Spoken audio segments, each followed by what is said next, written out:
Be careful what you give your energy to, because you might just be summoning it right into your life. I have a spooky story time for you guys. The person that this happened to, we'll call her Nay. So this story takes place in 2013-2014. Nay was very obsessed with conspiracy theory videos. Not just any conspiracy theory videos, specifically the ones about the Illuminati. Now, I don't know if you were on YouTube at the time and you used to watch those conspiracy theory videos. Those used to be very spooky, especially the ones that used to dissect music. These videos would take circular music and just rewind the song, and in the song would be a message that's like super antichrist or super demonic. And you know, the symbolism in music videos and stuff. Well, this particular day, Nay was watching a video about transferring consciousness.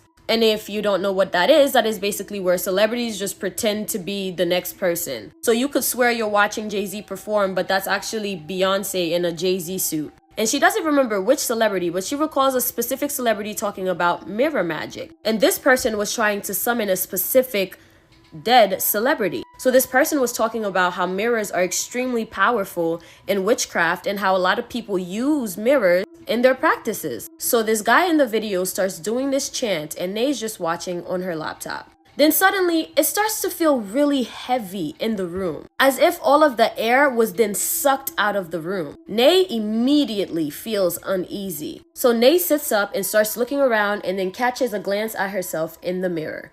She doesn't understand quite why, but she is infatuated with this mirror. She's staring at this mirror and she just cannot look away. And as she's staring, boom, her fully charged laptop just shuts off. So Nay looks away and looks down at her laptop and notices that it shut off. So Nay's just like, yo, what the fuck? The energy in the room just keeps growing thicker and thicker. Nay was so freaked out just by the laptop shutting itself off that she was like, nah, I gotta call my man. So phone's ringing and he picks up. He's like, hello? Nay's like, hello? He's like, hello? Nay's like, yeah, can you hear me? He's like, hello? Nay's like, I can hear you. Can you hear me? He's like, hello? And Nay is just getting frustrated because she can hear him just fine, but he cannot hear her. Then suddenly it gets, it's a little staticky. Nay gets extremely frustrated and hung up the phone. And Nay would obviously get frustrated by this because she's already spooked and all she's trying to do is just call her man so she can ease herself. Now her phone's just not working. So Nay, being extremely frustrated, just flings her phone into the laptop and it hits the keyboard. This is important because the phone hit the keyboard. And just as that happened, the screen of the laptop just starts going and then just cracks. And keep in mind, this is happening around 12 a.m., 1 a.m. Nay was instantly even more petrified. Nay did not need to see any more because she then ran out of her room, screaming in terror. Needless to say, she was scared to sleep in that room for a long time. And as she's telling me this story, she says, be careful because your curiosity can get the best of you. Alright guys, make sure you guys follow my YouTube. It is attached to where it says Instagram and my TikTok links. We will be dropping longer and better storytime content over on YouTube. And if you were one of the 100 people that went to go follow me on Instagram, I love you. If you were one of the 100 and some people that went to subscribe to my YouTube channel, the love is deep. I appreciate the heck out of you guys for being a part of this alien community with me. For the longest, the population was just me. So it's nice to see it growing and expanding to so many of you guys. Also, I'm debating if I should just drop 2 story times today because I'm not gonna be dropping one tomorrow. Comment down below and let me know. The next one is either gonna be about my neighbor's experience living here or her sleep paralysis in her apartment where she saw a human dog. All right, go comment. Can you imagine having voodoo done on you just because you're kind? There was this lady and she was like the nicest person you could meet in the whole entire world. She would give you the jacket off of her back. One of her neighbors didn't like that, only because she was nice. Like the fact that she was so nice bothered them so much that they wanted to harm her. And mind y'all, this story is coming from them, like the witch herself. She's no longer a witch. This was when she was younger, but she remembered hating that neighbor just because she was so nice. And she said she done tried about anything she can think of to take her out, but just couldn't. Like she was so protected that she couldn't get near her to even try to do anything bad to her. That pissed her off even more. This isn't a long story or anything, but that person basically told me that story to basically say that you can literally be doing nothing. You can be the nicest person in the world and somebody could hate you just because you're nice. Depending on how protected you are determines whether they'll probably succeed or not. But I just wanted to quickly come on here and say that it's not always you. Sometimes your light shines so bright that other people are going to want to dim it because they feel theirs being dimmed.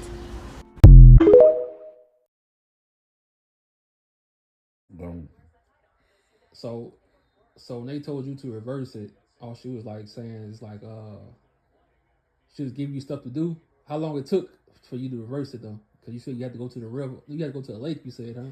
It was a stream anywhere. It can't be nothing still. Right. It gotta be flowing. Moving. Yeah. It got to be moving. It had to be moving. Mm-hmm. And it had to be going upstream and not coming downstream. But that's rare to find. You would have been doing some traveling to run across that. But my first day out, after she told me that, the first thing I had to cross that river, go to a nursing home. Off on the side, right down, I'm going to tell you where it was. Right down there where we were fishing at under that bridge. Uh-huh. That river. Oh, the time we were fishing? Yeah. Okay. I pulled that truck off right down there where we parked at and got them jugs and filled them up. Uh-huh. And put them in the truck and brought them on back home and started doing what she told me to do.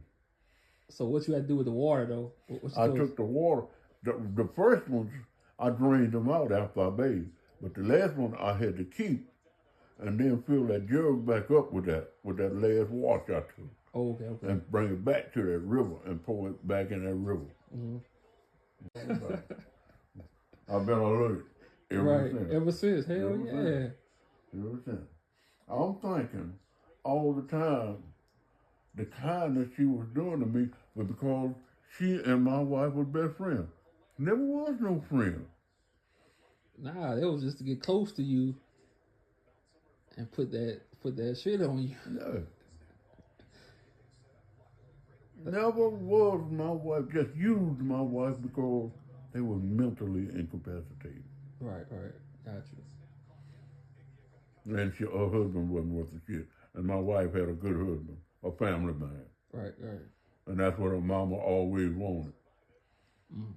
She didn't want her with the guy they call him weed cutter, Wilford. That's who she was married to. Mm. But he wasn't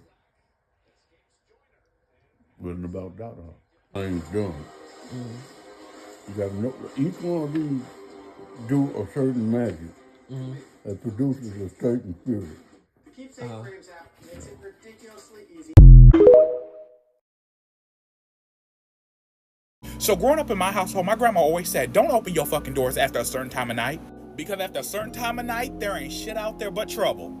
And my mom would always say, during a certain time of night, she was like, honey, there ain't nothing open but a hospital or a pair of legs. So I say all that to say, I was recently reading After the Rain, this graphic novel about like Nigerian and African folklore. And in the back of the book, there's this author, Nnedi Okorafor. Sorry if I butchered your name. The graphic novel was created by a guy named John Jennings. However, he took from her short story and made this beautiful work of art. So in the back, she talks about the inspiration of the story because the story starts off. The main character is an American police officer. She goes back home to a Nigerian village to visit her grandmother and her great auntie. And during this rainstorm, she hears a knock at the door. And you know, in them African villages, this is very mystical. And they're like, don't answer, no knocks at the door at a certain time of night. But of course, her not being superstitious per se, she don't believe it. So she goes to answer the door, and it's a little boy with his head half blown off. And he speaks to her in like an Igbo language. And then he says, tag, you're it, and then pretty much puts the spirits on her. And then a couple days later, when she sees the boy in the village or the marketplace, he is completely fine now. And now, for the main character, supernatural shit starts to plague her, and the spirits start to come after her. So back to the back of the page, where the true story it originates from. So pretty much this woman, Nnedi Okorafor, she's like a Chicago professor. She was talking to one of her co-workers who's like the head of liberal arts, and she told her how her friend, who's Ghanaian, was visiting her home village from the States. And one evening, he heard a knock at the door. He goes to open it, and there's a boy in the doorway with half of his head blown off. He slams it, of course, because that's some scary shit.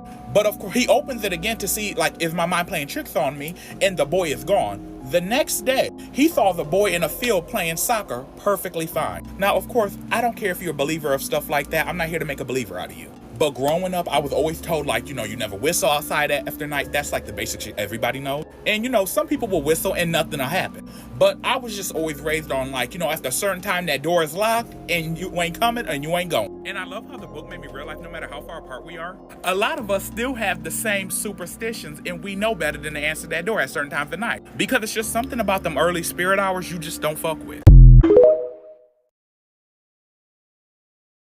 Hey y'all, get ready with me while I tell y'all about the time that I was dealing with this Caribbean man that put a root on me, y'all. A heavy root.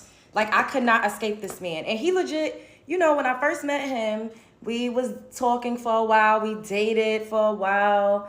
We slept together. I woke up to breakfast in bed. This man always loved to cook for me, child. He always wanted to cook for me. And that was root antics 101, okay? When a man is always trying to cook for you, baby, you need to watch out, all right? You need to watch out. So he would tell me things like, oh, I got this special paper from my country, you know, back home where he's from. I'm not going to say where he's from because he might be watching this show. And I don't got no time to, I don't want no smoke. Don't go see the lady about me no more. Because the lady in a lot of Caribbean countries is not the lady that we go see when, you know, when we be saying we need to go see the lady. It'd be the other type of lady, child. He's like, oh, yeah, I got this paper from my country and I wrote your name on it and I put it under my bed. And I'm like, what? You put what? And I'm like, what else did you write on this paper? He's like, oh, just the things that I want to happen. I said, oh. Mind you, don't get me wrong, this man was fine as all outdoors. He was fine. So he didn't even need to do all of that. And I still probably would have been like jacking him on his meat extra hard. So fast forward, you know, we still vibing or whatever the case may be. And I was outside. I was outside. I cannot lie. I was the fuck outside during those times. And he would always be like, why you always gotta be out or whatever? Like, so strange things would happen. Like I would feel myself like getting sick, like whenever he didn't want me to go out nowhere. Or like just something would always be delayed. Like one time I was going to Miami and like my flight was canceled. Like all sorts of crazy things was happening when I wanted to go somewhere and do something that did not include him. And then another time, he said he put his dick in my tea. You heard that right. He put his penis in my tea. Legit. And I was like, what? You put your what in a what? And then he would be like, oh, I'm just joking. Child, he also told me one time that he had my panties in a bowl, once again, under his bed. And I'm like, why does this man keep telling me these things and talking about putting stuff under his bed? Then he also left a pair of his shoes by my door that he never, ever, ever came to get. Like, he never wanted to get them. And these were some nice, expensive shoes. And I used to be like, hey, you don't want to come and get your shoes? No, it's because he was trying to stop anybody else from entering into my threshold. Long story short, I could not get off this man. This man did some stuff. I had found out some stuff about him, and I could not get off him because he put a root on me, a heavy one at that. And I would dream about him. I always thought about him. I always wanted to be near him. I didn't care. I wanted to drink his bathwater. It was that bad. Something really, really terrible came out. Like, I had found out something about him that I don't know if I want to share yet. Maybe I'll tell y'all in part 2 if y'all want part 2. But, baby, even with that, I still could not get off this man. Like, it took so long. Like, I had to do a lot of spiritual cleansing, cord cutting, spiritual baths, and all sorts of things to get off this man, child. It was very, very, very hard. And don't get me wrong. Like, he was, like, chef's kiss. Like, I have to keep putting that out there because when you think of a man putting a root on you, your mind automatically goes to somebody that's just like unattractive or, you know, like that you really, they can't have wait and get wet for. But like, no, like he legit was hot. Like he was fine. He was tall. He dressed really nice. And he even had an accent. I didn't know if I was into that, but I liked it. Like the sex was out of this world. And of course he would, you know, do sex magic. Y'all already know how that goes. If y'all want more on that, then just let me know, okay? Ooh.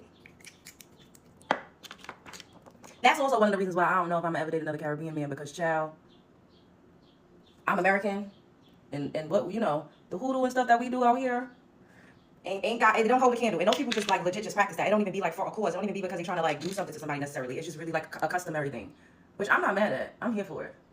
But baby, I cannot shake that man. It took a long, long time ago those days. And the only thing that really made me shake him, I personally believe, was his Caribbean baby mama. Because I know that bitch, she did some heavy, she definitely did some things. I know she did. She used to harass me, like stalk me all the time. She knew where I worked. The bitch was insane. And I had no idea she existed until I did. And even when I finally found out that she existed, it still took me a while to get off this man. It was so hard. And I know it was because of some shit that she was doing. Now, well, not even now, but the last couple times I saw him, it just went away. Whatever she did worked. It just went away. If y'all want more detail, let me know. I might share. But, child, have you ever had a man put a root on you? Because, baby,